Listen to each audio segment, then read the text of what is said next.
Shalom, selamat pagi saudara dikasih Tuhan. Renungan pagi kita pagi ini dengan judul bertumbuh melalui kelompok kecil. Terambil dari kitab Markus pasal 3 ayat 13 sampai 15. Kemudian naiklah Yesus ke atas bukit. Ia memanggil orang-orang yang dikehendakinya, dan mereka pun datang kepadanya. Ia menetapkan 12 orang untuk menyertai dia dan untuk diutusnya memberitakan Injil, dan diberinya kuasa untuk mengusir setan. Meskipun Tuhan Yesus mengajar dan berkhotbah di hadapan begitu banyak orang, bahkan lebih dari 5.000 orang, dan ada begitu banyak orang yang mau mengikuti dia karena pelayanannya, namun dia tidak mau kehilangan fokus untuk memuridkan 12 orang yang sudah dipilihnya. Tuhan Yesus tahu bahwa dia harus memberikan waktu lebih kepada ke-12 muridnya melalui kelompok kecil dan hidup bersama-sama dengan mereka agar mereka dapat bertumbuh dan dipersiapkan untuk kerajaan Allah. Dalam Markus 3 ayat 13-15 yang kita baca menunjukkan bahwa Tuhan Yesus memanggil orang-orang yang dikehendakinya, dan mereka pun datang kepadanya.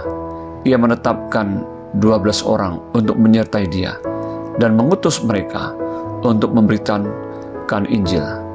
Dia juga memberikan kuasa kepada para muridnya untuk mengusir setan. Artinya, Tuhan Yesus sendiri yang membentuk kelompok kecil tersebut, serta memanggil dan menetapkan anggotanya untuk maksud kerajaan Allah.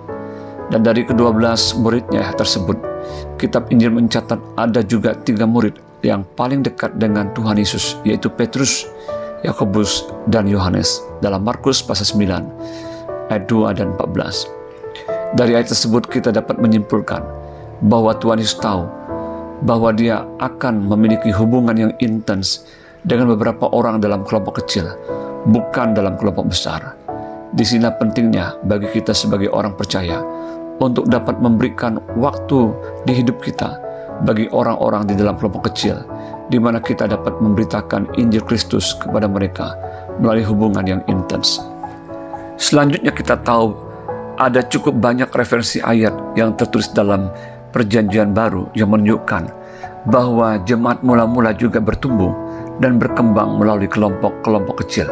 Misalnya dalam Kisah Para Rasul 2 ayat 46 dicatat bahwa di samping mereka berkumpul di bait Allah, mereka juga memecahkan roti di rumah masing-masing secara bergilir, from house to house, dan makan bersama-sama dengan gembira dan dengan tulus hati.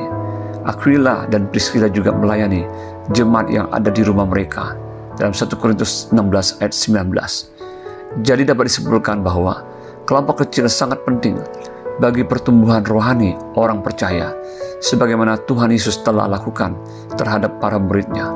Melalui kelompok kecil, kita dapat melakukan hal-hal berikut ini, yaitu yang pertama, berbagi hidup baik suka maupun duka, saling menopang dan menguatkan satu dengan yang lain.